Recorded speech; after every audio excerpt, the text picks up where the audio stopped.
முதுமலை புலிகள் காப்பகம் உள்ளிட்ட வனப்பகுதிகளில் புலிகள் வனவிலங்குகள் குறித்த கணக்கெடுப்பு பணி துவங்கியுள்ளது. இந்தியா முழுவதும் திங்களன்று துவங்கியுள்ள தேசிய புலிகள் கணக்கெடுப்பு பணிகள் வரும் 23ஆம் தேதி வரை நடக்கிறது. நீலகிரி மாவட்டத்தில் முதுமலை புலிகள் காப்பகம், கூடலூர் வனக்கோட்டம், ஊட்டி வடக்கு தெற்கு பகுதிகளில் இதற்கான பணிகள் துவங்கியது. முதுமலை புலிகள் காப்பகம், பிற வனக்கோட்டங்களில் கணக்கெடுப்பு பணிகளில் ஈடுபடும் வன ஊழியர்கள், தன்னார்வலர்களுக்கு இதற்காக சிறப்பு பயிற்சி அளிக்கப்பட்டுள்ளது. இதில் வன ஊழியர்கள், மேட்டுப்பாளையம் வனக்கல்லூரி மாணவர்கள் கலந்து கொண்டனர். பயிற்சி முகாமில் வனவிலங்கு கண்காணிப்பு, GPS குறியீடு முறை, விவரங்கள் பதிவு செய்வது குறித்து பயிற்சி அளிக்கப்பட்டது.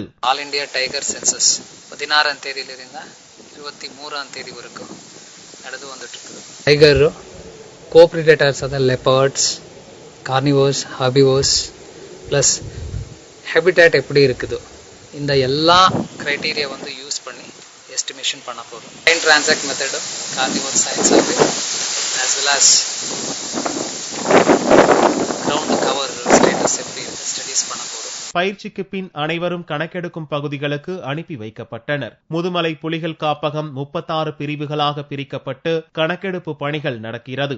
ஒவ்வொரு பிரிவும் 2 வன ஊழியர்கள், 1 தன்னார்வலர்கள் கணக்கெடுப்பு பணியில் ஈடுபடுகின்றனர். புலிகள் கணக்கெடுப்பு காரணமாக முதுமலை புலிகள் காப்பகம் வரும் 23ஆம் தேதி வரை மூடப்பட்டுள்ளது.